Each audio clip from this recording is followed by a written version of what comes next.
Sheeler Motor Mile. Shop local and save more with exceptional service and selection. Your search stops here with over 900 pre-owned vehicles to choose from, plus a huge selection of new car brands in Southwest Virginia. Honda, Hyundai, Toyota, Subaru, Kia, Chevrolet, Mitsubishi, Chrysler, Dodge, Jeep, and Ram. 11 new car brands, 900 used vehicles, all in one location. The Sheeler Motor Mile gives you more choices with pre-owned cars, trucks, vans, and SUVs. Many have miles in the teens, remaining factory warranties, and some are even local one-owner vehicles. More than any other dealer in the area, plus exceptional service, selection, savings, and financing options, and top dollar for your trade. Volume selling means volume pricing, and we've got the volume with 11 new car brands and over 900 used vehicles, all in one location. And we're proud to support our local schools and community. The Used Car Superstore on the Sheeler Motor Mile, your premier car dealer, locally and family owned for over 50 years. I-81 exit 118C in Christiansburg. Call 866-SHEELER1. Always open at Sheeler.com. I am so sorry I was late. I was at the retina specialist getting my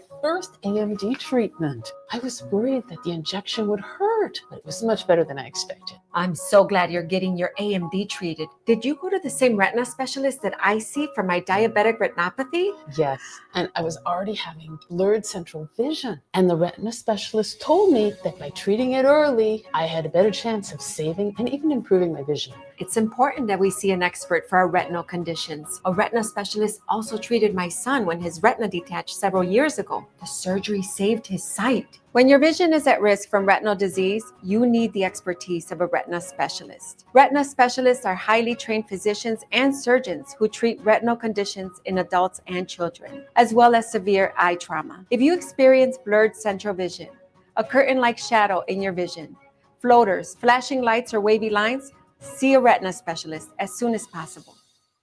Looking for everything happening in and around Central Virginia that used to be in the morning paper? Start your day at the LynchburgPortal.com. Get the latest news updates from Bill Trevero, plus up-to-date weather from VTRN's own in-house meteorologist, Matt Ferguson. So you're always in the know before you head out the door. Want to listen on the go? Stream classic hits on Rewind 103.9. Get breaking local news on WIQO, or catch the best sports talk and play-by-play on VTRN Sports, powered by ESPN Radio, all right from the portal. Looking to save? Check out insane radio deals for great local discounts, or explore local podcasts featuring the voices and stories that make our community special. Plus, connect with local businesses through the Lynchburg Business Alliance directory and stay in the loop on the latest events from Lynchburg Tourism. It's all right here. Local news, weather, sports, deals, and more at the LynchburgPortal.com, your gateway to everything Lynchburg.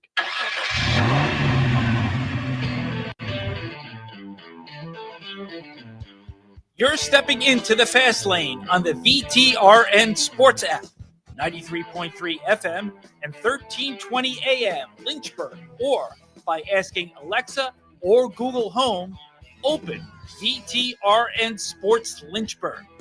Now, take the fast lane through the topics that matter across the Commonwealth. This is the Fast Lane with Ed Lane. Let's see how much we can cover in an hour today here in the Fast Lane. First of all, clarifying things. It's amazing what can be taken out of context on social media, and we're not immune to that at Fastlane Ed Lane, Facebook, Twitter, Instagram, YouTube, or TJ_Wilkerson8, although he is less likely to find himself in hot water the way that I apparently have down in Rustburg, Virginia. More importantly, the fact that I don't think anything we said was necessarily controversial or negative. No, but I don't think so. We did a TrostLaw.com fast take at Rustburg last week, and then today did another one just to clarify for anybody who may have misinterpreted what we said. And, you know, again, if I felt like it was in order, I have no problem saying I was wrong or I'm sorry, because plenty of people in sports media believe it should be beeped out. We have no problem really saying I'm sorry or I was wrong. And I apologize if there was any misinterpretation of what we said. But in essence, the gist of our initial TrostLaw.com fast take, and you can check that one out and the extra one today at Fastlane Ed Lane, Facebook, Twitter, Instagram, is that there are three prongs to last week's high school football game that was canceled between Rustburg and Jefferson Forest. It stinks that Rustburg's in this situation and that they didn't feel like they could play. It stinks that Jefferson Forest and their players missed an opportunity. again, for the record, we broadcast JF Cavalier football presented by TrostLaw.com on 100.9 FM. And it will resume with a little warring broadcast duel going on in the press box, starting with our 6:30 p.m. Central VA Flooring kickoff show. That part will be TJ versus Ty. Then later it will be Ed versus TJ. I did refer to myself in the third person. Probably not doing myself any favors today here in the fast lane. But it stinks because, even though JF gets the technical win, which they need because they have playoff positioning on the line, and Rustburg, it would have been 0-7. Now they're technically 0-8. It has no bearing. They're not going to play in the 3A or Class 3 playoffs. But it still stinks because they're in that situation. The players that are healthy don't get a chance to play, and clearly they've been negatively impacted by numbers. And I hate that. I hate that across the board. And I think the gist of that is what we tried to convey in our third point. Rustburg, they're in an unfortunate spot. JF, they were in an unfortunate spot because even though they got credited with the win, it's a missed opportunity to play a game, and a home game at that, which means home game receipts, which there's a financial implication when you have a home football game at Jefferson Forest High School or anywhere in the area. Because win or lose, and we're very fortunate to say this, from the Seminole and the Dogwood District, people in our area support high school football. I have bumped into numerous people who've at least been able to agree with us on that based on what they've seen and just their knowledge of high school football beyond Fastlane, Ed Lane, Facebook, Twitter, Instagram. But the third part that stinks is the idea of this being a trend. And here's where we got to clarify today. This is not a trend that I foresee Rustburg just doing. Rustburg is going to do everything they can to play football games, even if they're not having a good season. And they're going to do everything they can to play other sports, even if they're not having a banner win-loss record campaign. And frankly, this is, again, to the credit of the Dogwood and the Seminole districts, that this really has not been an issue. Knock on wood, cross prayers up for this, but in our area. Because we have seen lean years, like Rustburg this year, but Liberty the last couple of years on the high school gridiron. Nelson County, even, I know it's hard for people to believe, but the pre-1 Thornhill era at Alta Vista saw some lean years there. Chatham, kind of like Nelson County, they have their ebbs and flows. Realistically, there's probably a limited cap on what they're going to achieve relative to the Appomattoxes, the Alta Vistas, the Gretnas, and the Dan Rivers in their district. Similar to, a Rustburg and a Liberty, they're always, and it's admirable, but they've always punched above their weight class. They are a feisty bunch, which I think is a positive of why it's less likely that you'll see those schools. They're going to do everything they can to avoid having to opt out of football games. But the reason why it's just worth addressing as the idea of it being a trend is not that Rustburg or Liberty or, other schools in our area, William Campbell's another example, having a rough year on the gridiron, that they're going to regularly opt out. It's the fact that we have seen, unfortunately, this trend percolate across Virginia and beyond, where especially later in the year, but sometimes earlier in the year, these things happen. Last year, you had two examples. Auburn High School, smaller school, canceled their football season. Cumberland High School, smaller school, coming off a winless campaign the year before, canceled their football season. So you've got two examples right there. This year alone, Galax is another, often one of the better programs in Class A, 1A high school football, Class 1, 1A, whatever term it is, the smallest school level. They canceled their season. So it can happen to anybody, and it has popped up around the area, and it's a testament to the lean years at places like Liberty and Rustburg, William Campbell, Chatham, Nelson, Alta Vista. A lot of these schools hit these rough patches, and it's a testament when they find a way to keep playing, but we'd be remiss in not doing our job if we didn't just bring up the fact that there is a trend of this happening in high school football. Unfortunately, TJ, but it's the reality. It has happened in high school football across the Commonwealth of Virginia, which is why it's worth at least saying, you hope it's not a trend going forward. I think Rustburg's going to do everything they can to avoid it becoming a trend going forward, but we would be remiss if we're not at least mentioning, because the broader trend of high school football seasons being canceled and or cut short, or games having to be forfeited. And again, I wouldn't be doing my due diligence if I didn't bring this up, but it was an issue with Jefferson Forest in the pre-JT Cruz era. Yeah. They went through some lean years themselves, and we broadcast and have for over a decade Jefferson Forest high school football. So we have to be full disclosure here in the fast lane, but that's an issue that Jefferson Forest dealt with. They are fortunately behind that. They have a very strong feeder program with our friends at FYAA, the Forest Youth Athletic Association, and obviously, the B team, the JV team, and the varsity team. They're fortunate to be in a very healthy spot. But these things can pop up, and it can snowball quickly if things don't go the right way. And if you go back and look at our fast takes, I don't believe at any point did we ever call for anybody to be fired. We don't call for that. That's not really our cup of tea. Now, I can sit in there and find scenarios where I think, coaches may feel like they're burned out and it may be more challenging. Kind of what I think we saw with Darrell Robertson at Liberty. Like, he had a tough couple of seasons, and then right at the end, he saw an opportunity to go to Roanoke College, and for whatever reason, again, it's a personal decision for him, but that appealed to him, and he took it, and Liberty, once again, was in a tough spot. So I can see scenarios where that happens with coaches, but I'm not calling for coaches to be fired. I want as many teams in the Seminole and Dogwood districts to do as well as possible, even if you're having to scrap and claw your way, kind of like Nelson County the last couple of years, or before this year when they've been winless, William Campbell, or Liberty to this year, where it's been an uphill battle, but they've clearly made gains on the gridiron compared to prior years. And I hope this is an aberration for Trey Ross and Rustburg as well. But again, we can't bury our heads in the sand and not pretend like it doesn't happen in high school football. And I don't root for it to happen. I'd love every team in our area to win games whenever they're playing somebody not in the Central Virginia footprint. I get there are going to be some non-district crossovers, the battle for the lantern between Rustburg and Appomattox. You got two teams from our area. I know it's different districts, but those type of games.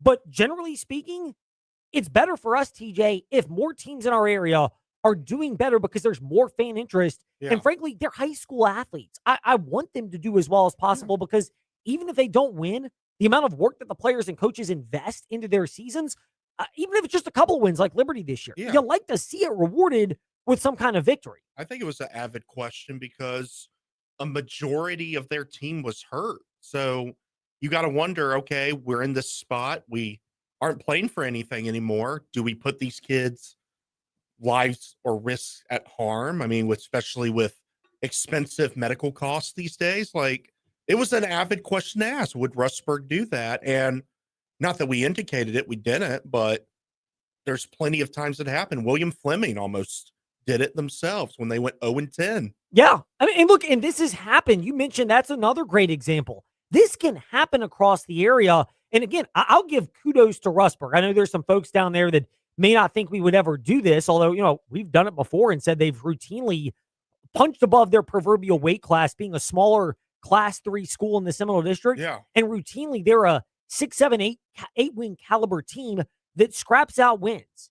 And again, everybody's game has been reset because LCA's in Class 3 and they're a proverbial team. And then Heritage, obviously, I think they could easily give LCA a run for their money this coming Friday. And we'll preview that game and get into the X's and O's more with Bob Alvis of the Sports Buffet podcast around 5:45 after our NASCAR playoff chat with Steven Stumpf of Fonstretch.com. But these things are going to happen. And again, if anything, I hate it for JF. I know what it means to them to lose the opportunity and lose the game. I also know, having covered JF games, they're not like some of those schools, particularly in the 757 area, where they might try to embarrass you 90-0 or see if we can get to triple digits. It's the opposite.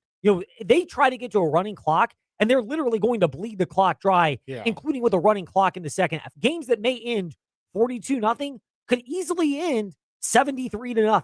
Like, you could easily tack on 4 more touchdowns, but they're not going to do that. So knowing that, I would venture to say even Rustburg probably knows that. They've probably seen that on film with JF and made it even all the more difficult for them to opt out of their game against Jefferson Forest. But we'd be remiss if we didn't just bring it up, the idea of it possibly being a trend, one that I hope we don't see, but it's understandable to question whenever a team has to opt out of a game, if it's something that it maybe not in future years, but could be something to be concerned about going forward. And kudos to Rustburg. They're not making the playoffs. They've only got 2 games left on the schedule, but they're doing the best they can, including hosting EC Glass this coming Friday evening. So just wanted to get that out there in the ether. Meanwhile, speaking of getting it out there, or getting out there, or just getting out, you should get out and have a fun time this weekend. Conference USA Soccer Tournament starts with Liberty and La Tech for the Conference USA Women's Soccer Tournament, 11 a.m. this coming Sunday, November 2nd. And it runs all the way through Friday, November 7th. There's a very real chance the Liberty Flames can be making a deep run in the Conference USA Women's Soccer Tournament as they are the 2nd seed. 434-582-SEAT. That's 434-582-SEAT or libertyflames.com and click on the Conference USA Women's Soccer banner to get your tickets. $10 for adults, $15 for the entire championship session, $10 for adults to each session, $5 for kids to all sessions.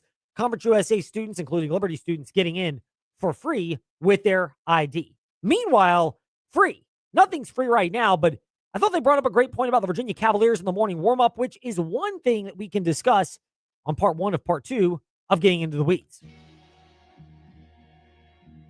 The haters say we get into the weeds. They may even say we get into the weed. Smoke weed every day. Nah, we love getting into the weeds to discuss some cool sports details here in the Fast Lane. And particularly the issues for the Virginia Cavaliers. They have had issues since the Louisville game where they were outgained but won in overtime. Then they needed a safety, and the offense took a while to get going against Washington State in the 22-20 victory a week and a half ago. And then this past Saturday down in Chapel Hill, or the Hudson Valley, if you will, might be feeling like that for North Carolina, Virginia struggled to get it going offensively in front of our very own TJ Wilkerson. And TJ Wilkerson and his media colleagues asked Tony Elliott about the offensive issues after the game. You know, I think it's inches. It's a game of inches, and we got to get our rhythm back. We've had to kind of plug and play with some guys. Continuity is a big thing. So we got Brady back, but then we lose Ross, and then X is now out. And you're dealing with injuries. And the amazing thing of what Tony Elliott did not even get to in that bite we played from this past Saturday, where our own Ty Tracy and TJ Wilkerson, Ty Tracy 90, TJ Wilkerson 8, were on site for the Virginia-Carolina game. The amazing part that's not even mentioned is, and I think they did a great job of discussing this. I forget if it was yesterday or the day before on the morning warm-up. You can go back and just check it out wherever you listen to podcasts. And guess what? We keep receipts. As Coach Prime would remind us right there. But it's the offensive line as well. Virginia invested heavily in the offensive line, and 5 of those offensive linemen, the 7 ones they brought in, have dealt with injuries and or, in the case of Wallace Unamba, dismissed from the football program. And I think it's a real thing to point out with Virginia that when you're starting to lose that many people, and now it's causing Chandler Morris to be banged up, other injuries are popping up, particularly offensively, it's a chain reaction that's not going to get a lot of publicity. But I think it's a very real explainer, TJ, for how Virginia's offense has struggled, especially of late. No, for sure. Having an offensive line that's also been back and forth on being healthy hasn't been a helpful case either. No. So, And did you notice that as part of, you were there in person? yes. Again, I'm watching / listening to our friends Ahmad Hawkins and his broadcast partners on the Virginia Sports Radio Network, because we did not have a game in the early slot this past Saturday on VTR in Sports, where we generally have double, triple, or quadruple headers for college and pro football, including Major League Baseball. Game 5, big one tonight in the World Series. VTR and Sports app at 7 o'clock. Mason Flew-Hardy for the Liberty Flames, amazing in the World Series so far. Yes, he has. He's been fantastic for Toronto. And very good point, by the way, TJ. But we'll get to that in the Fast 5 at 5-ish momentarily. For Virginia, though, did you notice their offense really struggling to get things going in a way that it did not look like it was as cumbersome early in the season? Absolutely. It felt like they couldn't get the running game going. UNC's defense countered them perfectly. I saw times where Morris would completely overthrow his opponents, which is rare of him to do. I was there for Stanford, and he was on target the entire time. And in all honesty, I think Stanford's defense is somewhat better than Carolina's. But Carolina, I mean, they had an answer for everything, and it felt like Morris, the pocket would collapse, and he would just have no time to react. Yeah, and it's looking like that. Healthy O-line, by the way. Yeah, healthy, relatively speaking. They've still dealt with injuries, particularly Wallace Unamba, they thought would contribute. He was dismissed for violation of team rules. Yeah. Monroe Mills, the Louisville transfer. So some of the desired options still have been out. It's healthy relative to what Virginia's been dealing with. Yeah. But when they're second or third string options, I mean, for all the warts on North Carolina and Bill Belichick, they do study film very well. Yes. And you factor in Louisville, who's a good coaching staff, and I think Washington State's coaching staff, they've done a remarkable job getting that program to punch above their weight class. Again, we use that as a theme talking about Rustburg, but I admire these programs when there's a lot of adversity and they're still finding a way to fight through that. And that's something that you would certainly find from Virginia's opponents. They're all well coached, and therefore I would venture to say they're looking at these offensive linemen that Virginia have, even if they're healthy, and figuring out what their weaknesses have been at Virginia and at their prior stops and trying to use that to counter them. And that's stuff that's going to work. Again, all the words of Belichick and all the distractions that are self-inflicted in Chapel Hill aside, they do know how to coach football, X's and O's. And I think when they've seen what other good coaches have done and they've got good coaches from an X's and O's standpoint down there, a lot of it contributes to how they've performed well. Ed, I'm noticing a trend. You know how offense was the best of Virginia and defense we were worried about? I feel like it's flip-flop these last couple of weeks where now it's like, okay, defense is going to bail them out because offense is currently struggling. Cam Robinson, go get us 14 tackles and save us, Yeah, it's like that's their current lot in life for the Virginia Cavaliers. Meanwhile, into the weeds part 2 with the haters say we get into the weeds. They may even say we get into the weed. Smoke weed every day. Nah, we love getting into the weeds to discuss some cool sports details here in the Fast Lane. That being the Liberty Flames. They come out of their bye week, and there are a lot of fans out there that are wondering what you're going to see from Liberty and whether they're going to incorporate things that worked against New Mexico State, including tempo at the end of the game.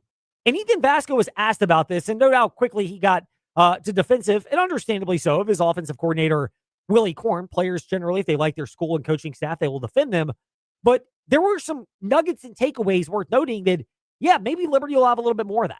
I think it's good to change the tempo whenever. It's not something I look for more. I think Coach Korn calls great games. And, I think we can really just work whenever.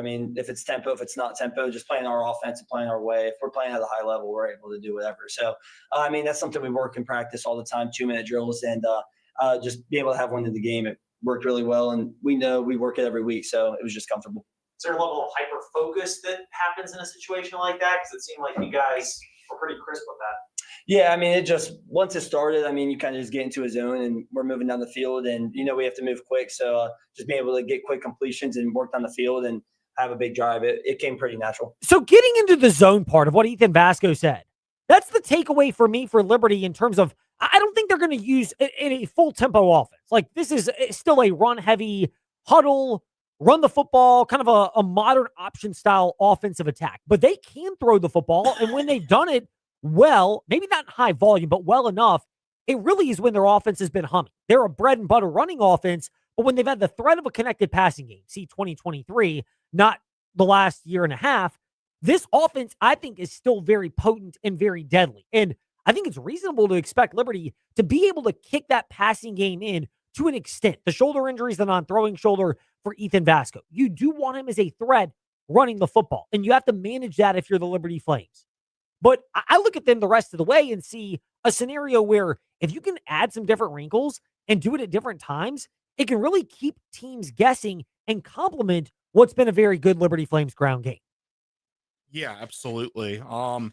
I think Liberty's offense transitions from time to time on where they want to be, and it feels like if the passing game was a little bit better, I feel like you have a very consistent team going. I think that's what's holding them back. Yeah, I would agree with that. We're in a spot where, again, for Liberty, it's the consistency offensively that's been a challenge, and Jamie Chabot alluded to that. That you got the first half against New Mexico State. This looked like a really good Liberty Flames team. The third quarter and the majority of the fourth quarter were real struggle bus. And then the end of the game, all of a sudden, Liberty came to life. Granted, they got a little help with the missed field goal at the end from New Mexico State that would have forced overtime.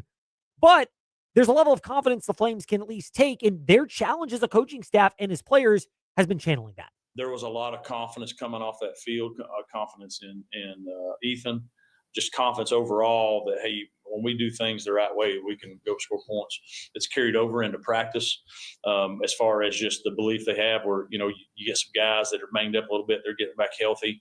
And then Ethan gets a chance to rest his shoulder a little bit. It's been banged a little bit. And so I think that from a confidence of going out and being able to perform, being able to score, I would tell you, I think there's a lot of belief in that in the offensive side of the ball. That when we do things the right way, we're more like the first half and the last drive than that third quarter. So I think for Liberty, when you're considering that confidence as well that they have, some of it may be trying to speak that into existence. I think it's worth taking that with a bit of a grain of salt from the Liberty coaching staff. I do think there's some of that because they looked more confident, particularly on that final drive offensively.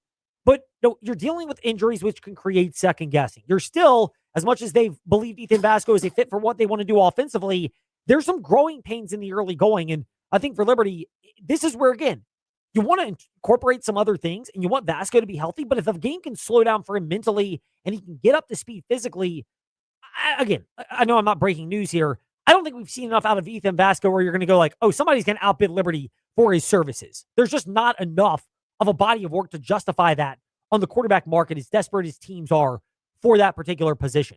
So for Liberty, getting the best Ethan Vasco in the second half and unlocking things, even with changes that will inevitably come at other positions with Liberty's offense beyond this season, because there are going to be some, if you've got that position solidified and you've got a blueprint for what you want, you can then work around in certain areas. And yes, Conference USA Championship would be great. Yes, I think the other thing is get 3 wins, get a bowl game in so that you can get that extra practice rep situation in, and maybe even rejiggle your off-season game plan, because with only one transfer portal window now, which thank God it's only one, I hope that stays. Dear God, please let that. It would be much better. Meanwhile, when we return in the fast lane, we'll get to better or best. Will we get the best performance we've seen in a championship race with 2 Gibbs versus 2 Hendrick drivers? Stephen Stumpf will discuss that, plus NASCAR infiltrating NASCAR once again. That when we return here in the fast lane. The Conference USA Women's Soccer Championship is coming to Lynchburg, hosted by Liberty University at Osborne Stadium, Sunday, November 2nd through Friday, November 7th. See the best in Division I college soccer. 8 teams battle for the CUSA title and a berth in the NCAA Women's College Cup. Adult tickets just $10 for each session before the championship game. $15 for the championship. Ages 3 to 17, just $5 for all sessions. CUSA students free with ID. Tickets at libertyflames.com/CUSAWsoccer. You've heard how easy it is to get life insurance on the radio and internet. But what they don't say is you may not be getting the very best rate. If you've been needing to buy life insurance, why not buy it from your JF sponsor, Andy Matthews, located right here in Lynchburg? You'll get the truth about buying life insurance, and you will have an agent who can discuss options that are right for your family. Contact Andy Matthews, a licensed Erie family life agent. With over 33 years of experience, Andy Matthews is your go-to agent for life insurance. Halloween isn't here yet, but that doesn't mean you have to wait till the day of trick-or-treating to go out and have fun. Because we have scary, fun experiences for you at 62% off at InsaneRadioDeals.com, brought to you by VTRN. That's right, folks. We're doubling the love at 62% off list price items like Star City Half Marathon, Liberty Flames tickets, Rise Up Climbing Day and month passes, and Aqua Trek Adventures. All this and more now to November 3rd on InsaneRadioDeals.com. After an unexpected bye week, Jefferson Forest Cavaliers football, presented by TroSwell.com, returns Friday, October 31st for a spooky spectacle at the Brookville Bees. Your Central VA flooring kickoff show start at 6:30. Kick at 7 on the Virginia's Talk Station app, 100.9 FM Lynchburg, 95.5 FM Bedford, and Open Virginia Talk Radio Network on your smart speaker. JF Football is also presented by Apple Auto Glass, Clyde Smith Plumbing, The Concrete Wizard, Impact Church, and Magic City Chrysler Dodge Jeep Ram Bedford. From the blue waters of the Chesapeake Bay to the hills of Tennessee, listen to The Fast Lane with Ed Lane and Trey Lyle on the VTRN Sports app.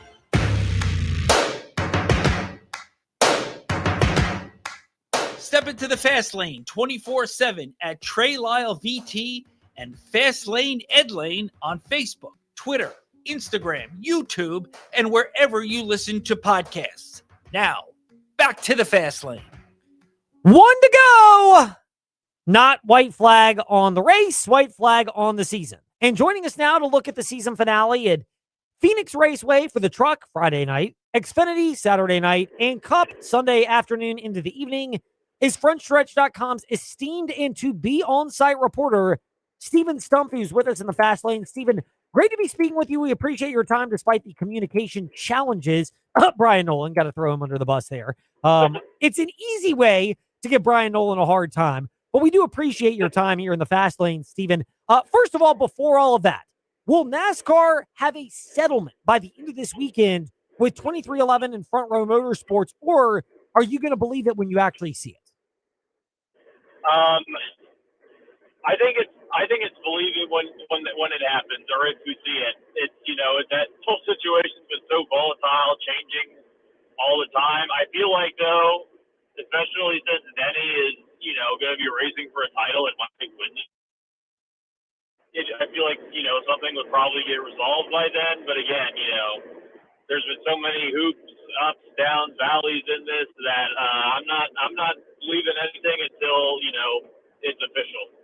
So I get you what you're saying, and I would agree with you, Steven, that I've just seen this take so many twists and turns that until things are officially official, I'm not believing there's actually a settlement between NASCAR and Michael Jordan and Denny Hamlin's 2311 and Front Row Motorsports. What impetus has there been from NASCAR to try to get to this point? Because they see a very real scenario where they might have to hand a championship trophy for their marquee circuit to a driver and team owner that is currently suing them. Sorry, can you repeat the question again? Yeah, for sure. What impetus behind NASCAR's desire to get a settlement is driven by the potential that they might be handing a championship trophy to somebody who's suing them this weekend? I don't know. Well, if that does happen and things haven't been resolved, it would be a very, very awkward moment to say the least. But but also earlier today came out some of the numbers, some of the revenue that NASCAR makes per year, what the charter teams make per race, what they make per year. All that info came out, and I feel like NASCAR would maybe settle before more comes out, but that's just me. I would hope so. I don't like the fact that we're talking NASCAR instead of NASCAR with Steven Stumpf of Fonstretch.com, but it is the reality in the fast lane. We've started to see different financials, whether they've been leaked out or, more importantly, stuff that has gotten out over the last 24 to 48 hours.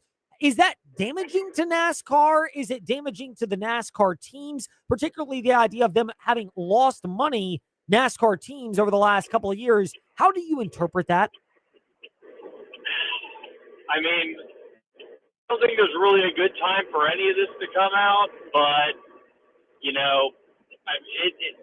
the whole vibes going into this weekend are kind of just rough. They're off anyway. Like, now we're at a point, aside from the NASCAR, the teams, what their revenue they make or don't make, the findings we found out today. Like, this is supposed to be, probably one of the best weekends of the year, aside from maybe Daytona.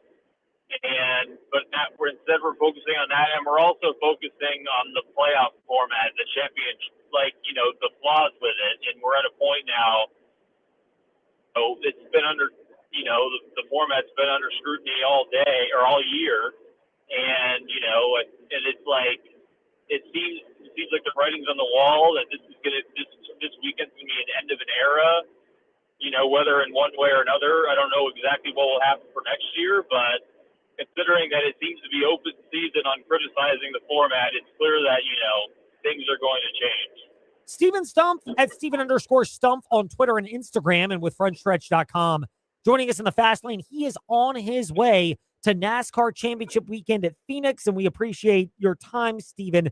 Formats for NASCAR. You mentioned the end of an era in one way, shape, or form. The current 3-3-3 and then one championship race for NASCAR's playoffs. There seem to be three formats that have been discussed as solutions.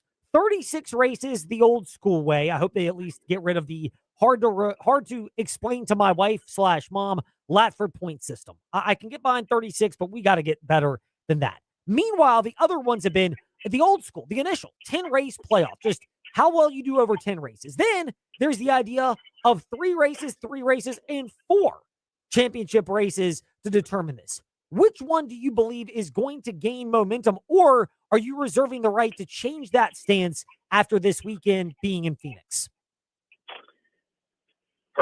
My personal opinion, I'd be in favor of full season, but I feel like that's probably not going to happen. Also because, I think if, we're in it's been a very rough year for ratings and so on. And I think, if we go straight to full season, probably, I feel like nothing will change too dramatically, and maybe, the conversation will be maybe the format didn't need to be changed at all. Of course, I'm speaking hypotheticals, but I feel like, NASCAR needs a system that is both one, easy to understand for everyone watching, even people that have no idea what NASCAR is, and two, it needs to be something that, isn't the legitimacy and the validity of champions isn't criticized as much as they have been in recent years under this format.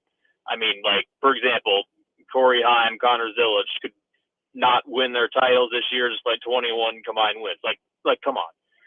So I personally I'd personally be in favor of full season. I think it'd be great because every single race, matters. Every single race is its own mini championship. That's always been my opinion. And, every race wins is something to celebrate in the playoffs, and, winning you're in. That's kind of taken away from it. It's like, instead of like, congrats, you won the Daytona 500, it's now, oh, congrats, you're in the playoffs now. And that shouldn't be the focus, when drivers win some of the biggest races they can win. But to end my point, I feel like the best compromise between the two would be the 10 race chase that we originally had starting in 2004.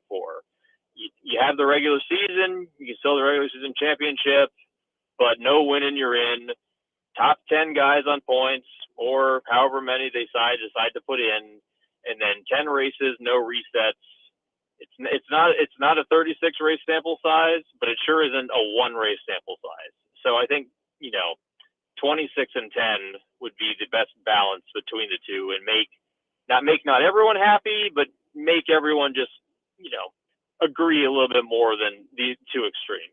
How much will / should TV play a role in the future of the NASCAR championship format, whichever route they go, considering they invest quite heavily, but the ratings have been down this year, and NBC, the last couple of races have been on network TV, but it'll wrap up the year with just 8 of NASCAR's 36 regular season races, about a quarter of them making it onto the biggest networks.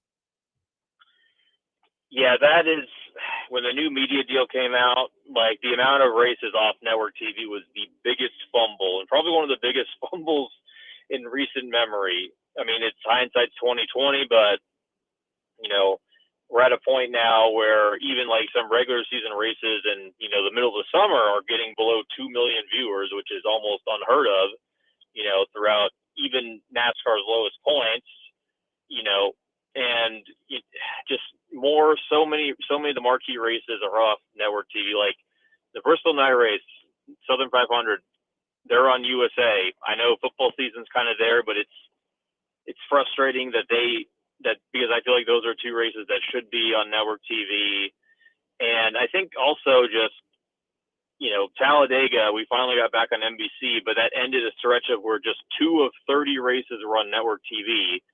And by the time Talladega happens, everyone, it's like the season's almost over. And I think that explains why Talladega got only 2.5 million viewers, which is very low for Talladega standards. So I don't know what the solution is with the current TV deal.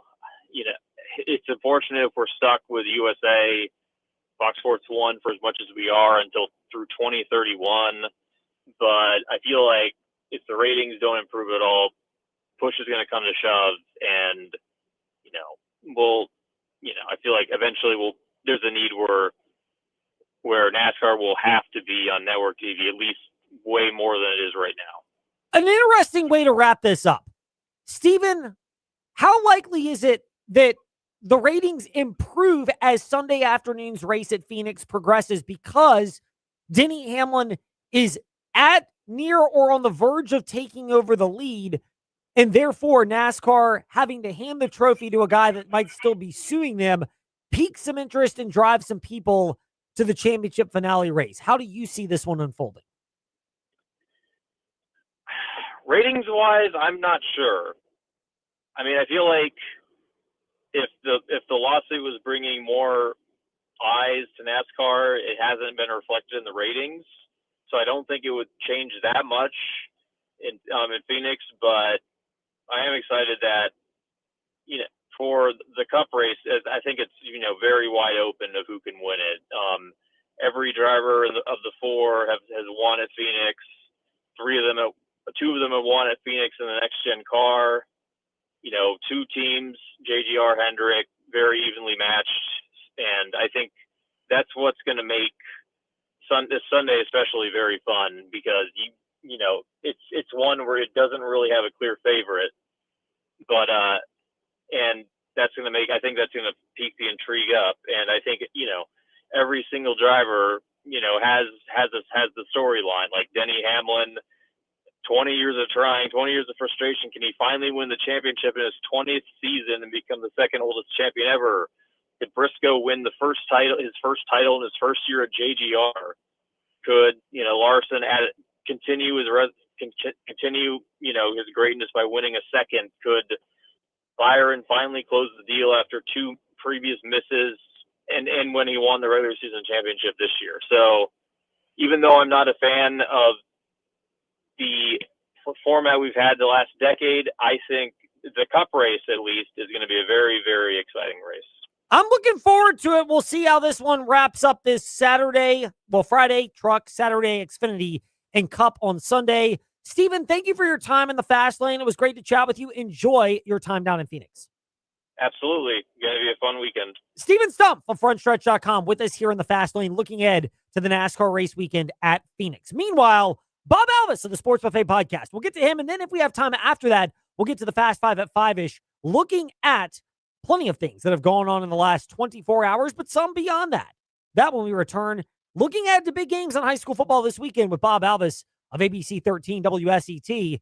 Or excuse me, not ABC 13 WSET, although he does some work for them, but most notably the Sports Buffet podcast next in the Fast Lane.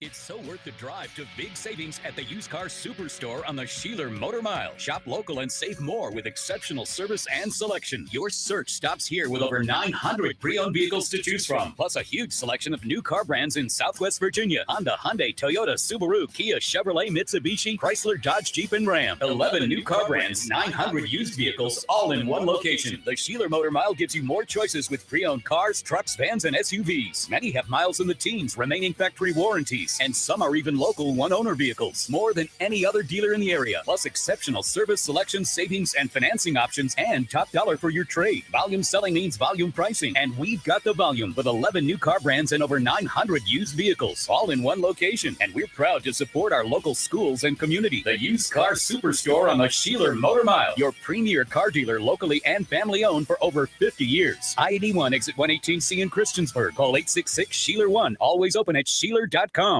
Plenty of large insurance companies know something. If you're injured in an auto accident, it can feel overwhelming. They've defended themselves in thousands of personal injury cases while you've never been there. Thankfully, I have. Hi, I'm Dustin Rosser with Trost Law. I began my legal career defending insurance companies before joining Trost Law. I know how insurance companies think and how to navigate the complex legal system. So if you're injured and need someone to fight for you, just call me at 777-HURT and visit trostlaw.com. Good to great. It's one of the hardest transitions to make. 801 Raw Bar has pulled it off. Their country boil bags have taken the good seafood and flavors from the Bayou region and brought them to the Hill City for a great seafood dish. You can also build your own seafood plates at 801 Raw Bar, featuring fresh shrimp, crabs, scallops, and fish from the Atlantic region. Step back into the relaxing beach house vibe with different regional seafood twists at 801 Raw Bar on Church Street in downtown Lynchburg. Hey, Hokie fans, are you still getting your Hokie sports news from other outlets, or even worse, the newspaper? Well, you're missing out. Tech Sideline has assembled the largest and most talented team to ever cover Virginia Tech athletics. If you want Hokie sports coverage that is second to none and will make you the smartest fan at the tailgate, subscribe to TechSideline.com for just $12 a month or $120 a year. Tech Sideline, all Hokie, all the time, period. Subscribe today at TechSideline.com. Going once, going twice, gone. This is the last year you can have Terrell E. Mosley install a new qualifying heat pump and get a $2,000 federal tax credit. If your current system is over 10 years old, you should seriously consider updating your system and take advantage of this tax credit. Not to mention, a new, more energy-efficient system will also save you on your electric bill. Call Terrell E. Mosley. It's a free service for them to come and discuss the options available to you. Don't miss out. Call Terrell E. Mosley or visit them at terrellemosley.com. The Conference USA Women's Soccer Championship is coming to Lynchburg, hosted by Liberty University at Osborne Stadium, Sunday, November 2nd through Friday, November 7th. See the best in Division I college soccer. 8 teams battle for the CUSA title and a berth in the NCAA Women's College Cup. Adult tickets just $10 for each session before the championship game. $15 for the championship. Ages 3 to 17, just $5 for all sessions. CUSA students free with ID. Tickets at libertyflames.com/CUSAWsoccer. Want an outdoor oasis? The Concrete Wizard can restore and revitalize your pool deck or patio. After the Concrete Wizard works the magic, your old tired concrete will look new again. For pool decks, the Concrete Wizard can install a safe, innovative rubber surfacing option that's slip-resistant, soft, and easy on the feet. A great choice for families and anyone concerned about safety. Visit theconcretewizard.com for some ideas, then contact them today for a free consultation to create your perfect outdoor oasis. VTRN Sports, powered by ESPN Radio. The games play here. College football action this Saturday kicks off at 11:30 a.m. as Miami takes on SMU. Then at 1 p.m., we stay in the Atlantic Coast Conference as Louisville heads to Blacksburg to take on the Hokies. Then the nightcap is in the Big Ten as USC takes on Nebraska. Catch the big games on VTRN Sports, powered by ESPN Radio, 93.3 FM, 1320 AM, the VTRN Sports app, and ask your smart speaker, open VTRN Sports.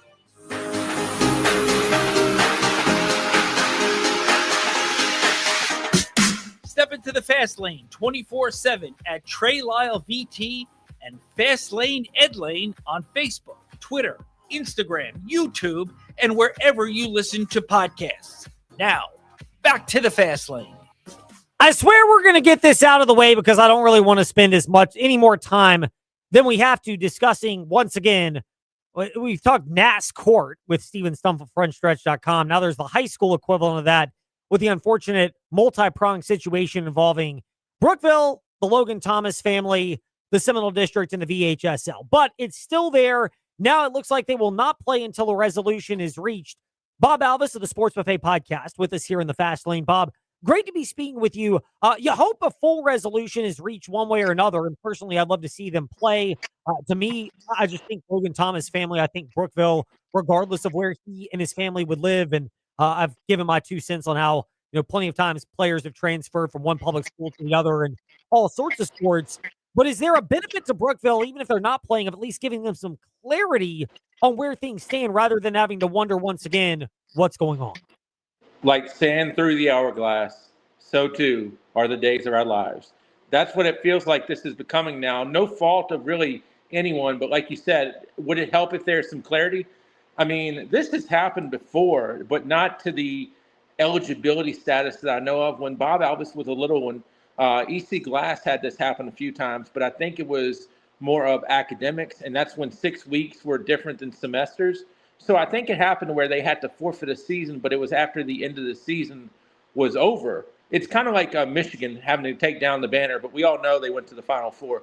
I mean, I don't know. I mean, to me, that seems like it would be the easiest thing. I mean, this is a Brookville team that's going to need help to get into the playoffs. So, I mean, we'll see. We'll see. Yeah, I mean, there's a lot of still we'll see that's going on throughout this situation. I hate that it's clouded it because there are a lot of kids at Brookville and a lot of kids throughout the area where you get that opportunity and it's missed. Brookville fought valiantly against LCA last week, falling 33-19.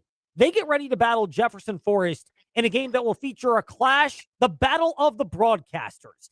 Jefferson Forest's not so esteemed broadcaster, myself, and our very much esteemed color guy, Rick Kennedy, versus Brookville's very esteemed broadcaster, TJ Wilkerson, on another radio outlet. That is not the story, though. It is the JF Brookville rivalry, one of 3 big games going on this weekend in the area between the Seminole and the Dogwood districts. Starting with that matchup, JF's probably not thinking this way, but from a Brookville standpoint before the JF side, from a Brookville standpoint, what level of concern is there that they poured so much into that game against LCA? On the one hand, it showed what they're capable of at their best. On the other hand, how do you replicate that emotionally, even though it is a rivalry game where you would imagine they're really locked in? It's tough because when Bob thinks like college players Bob and NFL players Bob, It's different. These are 16-year-olds. Who knows? I mean, these kids play 3 or 4 games in a day. I get what you're saying. You're coming off an emotional game, and now you turn to your rival. I think Brookville will be ready, but I think JF is really good. And I don't know if enough people will totally give them credit for being that good. Plus, I think there's some underlying things that have happened in the past that certain people have not forgotten. Onside kicks probably about 6 or 7 years ago, maybe. You remember that? Oh, I very much remember that. And it's fascinating because you look at rivalries throughout the area, and I tend to think this is the case with rivalries everywhere, certainly in Virginia, that memories last longer, even if a lot of the people participating on both sideline may not think the same way, coaching staffs and the players. It's remembered amongst the fan bases, and therefore those seeds get planted back in heading into each game. I would concur with you 100%. And the game that I'm broadcasting on Friday, not to steal your thunder, has totally got that. I think so many rivalries have that. I mean, I wasn't there, when people were playing in the 80s, but how many times have I heard those stories? A ton. So, yeah, I think a lot of coaches, alumni, media members, maybe everybody can play that story of, hey, this is what happened when. So the kids may not have even been born, but they're going to know about it. And that's one of the powerful parts to a particular rivalry. You referenced Jefferson Forest and people not giving them as much credit, and maybe we're guilty of that because I downplay any team that we generally seem to cover in broadcasting or play-by-play or that I'm a fan of. Trey will agree with me because I'm an Eagles fan and I downplay it, whereas he's like the eternal hype man for anybody that he's a fan of. But for Jefferson Forest, you mentioned that. How much do you believe that JT Cruz, and we'll know more on the Central VA Flooring Kickoff Show when I hear the interview with Ty Tracy and JT Cruz of JF, how much do you believe that JT Cruz, they're not even entertaining the idea that Brookville could be emotionally gassed? They're looking at what Brookville did against LCA and going, oh my goodness, we got to be locked in for that. I think it's every coach tells me the same thing, and I don't really think it's coach speak, even though I thought it was at the beginning. It's not about them, it's about us. And I think that, the way Jefferson Forest lost to LCA, I mean, I'm not saying LCA didn't play well, but you can argue that it had a lot to do with turning the ball over early for Forest that night. If they don't turn the ball over early, if they don't throw an interception, if they don't make a gaffe on special teams or whatnot, Brookville can do all they want to. And if Brookville beats them, I'm sure JT's going to tip the hat and say congratulations. But it's about what they have to do. I don't think they care if it's Brookville or the Philadelphia Eagles. I really don't. I think that's a very compelling argument and very compelling point. You've seen so many high school football games across the region, and you've spoken with many coaches on the Sports Buffet podcast, as Bob Alvis is with us here in the Fast Lane, that I will certainly give credence to what you're saying. Pivoting off of that rivalry to the other rivalry that is going on. It's kind of a newer rivalry because it's in the Seminole District, but LCA against Heritage. How much are the Bulldogs a marked team from a Heritage team that they played them really tough last year, but felt like they just quite didn't have the answers as many people didn't? Davis is no longer there. Yeah, you might see me in a stocking cap and everything, and you're like, did he not pay the heating bill? No, I actually came out to interview Heritage today and Coach Brad Bradley, talking to LCA tomorrow, I hope. But I think that LCA is probably, I'll compare it to my team, the New York Yankees, to where I think they're getting everybody's best shot, even though they might not have the 5-star that they had there. So, but I don't think it matters because in this rivalry, LCA's won 5 of the last 6. Yeah, they have. And how much of that, Bob, is the fact that, look, there are a lot of really good coaches in the area. I think you'd be hard-pressed to find anybody who doesn't believe that Frank Rocco is amongst that group, and that's how LCA, they've been in a spot where even with the loss of Gideon Davidson and Easton Ware, the right tackle, who are both at Clemson, they've been able, I wouldn't say they haven't missed a beat. They may have missed a beat, but they were up 2 beats on everybody, so they're still hard to beat. I feel like I'm going to be watching Fisher and Spassky play chess with Rocco and Bradley because they're 2 of the better ones around. A lot of other good ones too, but they're 2 of the better ones around. I think it should be a really good game. And I have said since last year, and I think Gideon was really good, and I think Coward is really good too, but I don't think LCA gets enough credit up front. And I think that you have been broadcasting a long time, just like I have. Games are won in the trenches. And I think if LCA can control that line of scrimmage and Coward runs, it's going to be good for them. If they can't control that line of scrimmage, it could be a long night for them. And I would say that's the most generic key I would probably give for any football team. You've got to control up front. And it doesn't matter how good your running back is. Yeah, maybe he can shed 3 or 4 yards if he doesn't get a good block. But guess what? He's not going to be able to go for 40. Yeah, that makes it such a big challenge. I don't. You mentioned the trenches. How much is Brad Bradley? You don't have to tease everything from your interview that you'll be dropping at the Sports Buffet podcast in the next day or so. But how much is he zoned in on that as being the one area where Heritage has got to match what LCA has, particularly, and everyone knows it, but sometimes you know it and you still have a tough time stopping it. One of the best offensive line coaches in the area in Jake Grove. Yeah, I think when Brad Bradley's longtime coach, John Eric's been with him forever. He's the offensive line coach. Brad Bradley and Heritage really leave no stone unturned. And I could say that about a lot of people. So I think the special teams is important. I think the offensive line is really important. I think the quarterback play is important. I think the receivers, I mean, everybody's got to block. And that's what enough people don't understand. They think that center, guard, and tackle are the only blockers. No, sir. Your tight ends have to block. Your wide receivers have to block. And your fullback has to block. So, and your running back, your tailback has to block. So I think it's a situation where there's got to be blocking, because if you miss a block and Aiden Slash has a 5-yard loss instead of a 2-yard gain, I don't know about you, I'll take the 2-yard gain every day. Yeah, for sure. I mean, if you can turn losses into wins in terms of yardage or certainly outcomes, that's a skill. It'll be a fun one Friday when LCA and Heritage square off. Meanwhile, stepping away from the Seminole District to the Dogwood District, is this reasonable to say that maybe a month and a half ago, you might have wondered, will the Gretna Hawks overlook Appomattox, who didn't look what they have looked recently? But because Appomattox, they not only shut out Alta Vista, but their defense has played so well lately, that creates a new level of vigor and interest when the Raiders and Hawks square off on Friday. You know, a lot of people in the Dogwood start off great, and then when they get into district play, it's an eye-opener. Appomattox kind of did that backwards. They didn't start off great, but then when they got into the Dogwood District, they have been, Hawks themselves. And Gretna's a very good football team, too. Gretna's got a lot of speed. Appomattox is a very good football team. And I don't want to say more disciplined, but they're more of, we got to make sure that left tackle blocks, right end or so. Gretna's just going to say, hey, let's go down, throw the football. I think a lot of people in high school don't concentrate on doing what they do, because I think they're so concerned about, we've got to, do the thing we've never done before. If you do what you do 9 times out of 10, I think you're going to be okay.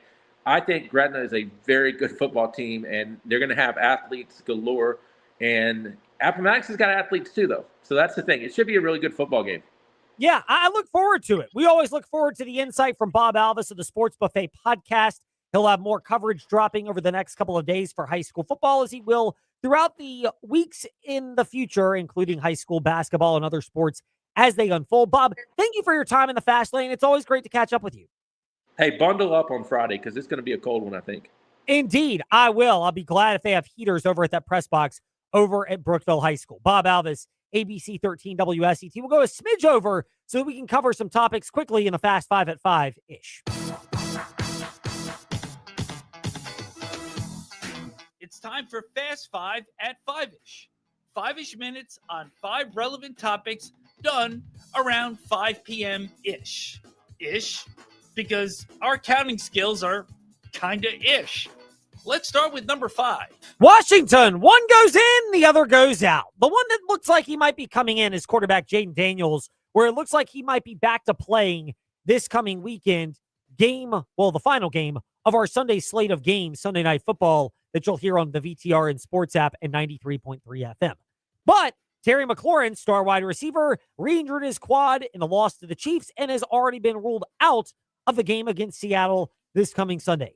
Just continues what feels like a frustrating trend for the Washington Commanders. You knew that it would be a possibility that they would have more injuries with the oldest roster in the NFL. Everyone thinks about Jane Daniels, but they went in with a lot of older veterans for it. Some of them are understandable. Some of them are a lot more surprising. I would say this. When you have somebody that holds out of camp as long as they do, particularly in a run-heavy position, whether you're getting the ball or not, wide receiver is a running-heavy position in a league where there's a lot of running. Maybe we need to think in the future that wide receivers that hold out deep into camp and perhaps right up to the start of the season, these type of things could pop up because you're asking your body to ramp up at a rapid rate when maybe it's not ready for it, resulting in a higher likelihood of injuries. Meanwhile, we did not ask Steven Stumpf about this when we spoke with him from Fonstretch.com, but NASCAR, they have teamed up with Connor Shell's Words and Pictures for a docuseries that has 3 prominent rising NASCAR stars. Carson Hocevar in the Cup Series,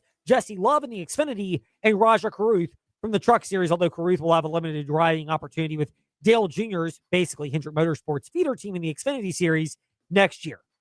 This is good. I think the key to this is that it's a YouTube series. Look, I get a lot of people, probably myself included, are not going to consume a ton of it. I don't do nearly as much visual documentary or content as I do audio, but it reaches a younger demographic with younger personalities who are more likely to promote that. That's the creative side of this, which for all the publicity NASCAR deserves that's negative for the fact that they have a lawsuit that they're trying to navigate and negative TV ratings because they botched the TV deal in certain areas. This is one positive that also is worthy of praise. Meanwhile, we could have seen this coming. The Division I board voted to delay the effective date of the sports betting legislative change where they were initially going to allow Division I athletes to bet on professional sports. That now has been delayed because, let's keep it real here, of the NBA betting scandal that unfolded last week.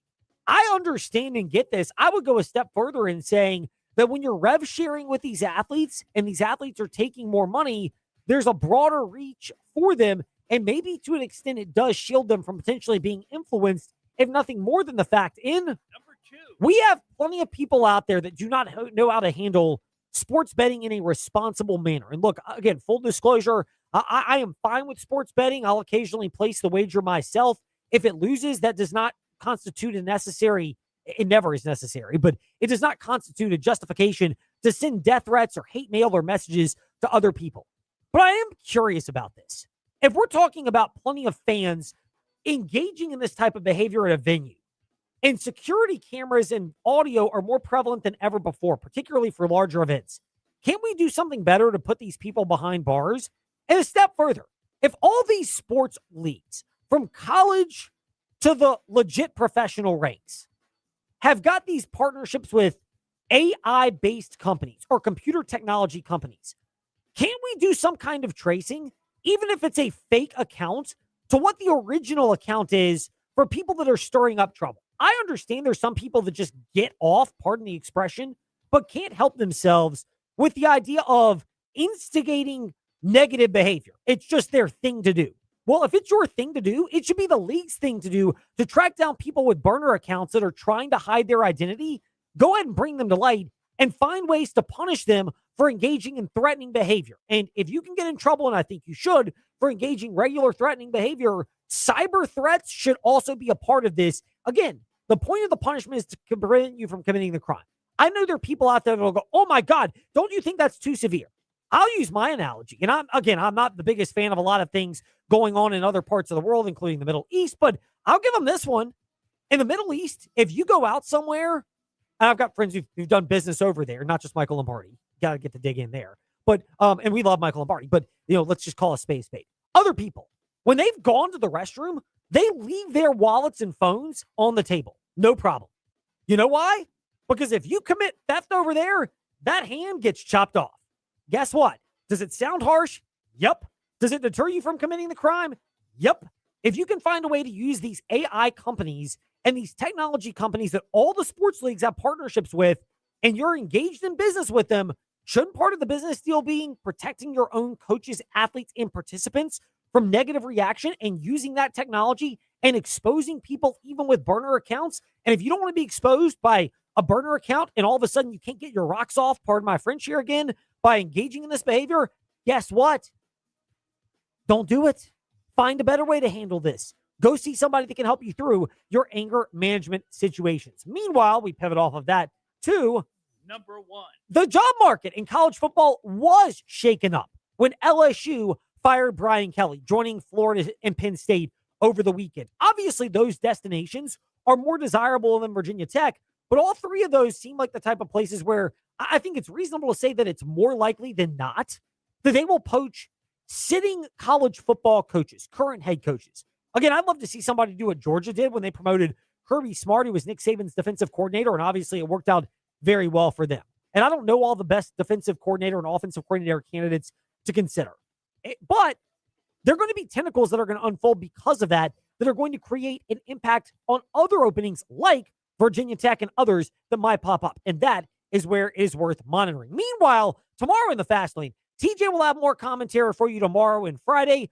We appreciate you for joining us on W227 BG Timberlake, WBGM AM Lynchburg, WMNA, Gretna, Danville, Southside. Now on to Freddie and Harry, already in progress before we get to the actual World Series coming up in just a moment, 7 p.m. VTR and Sports App at 93.3 FM.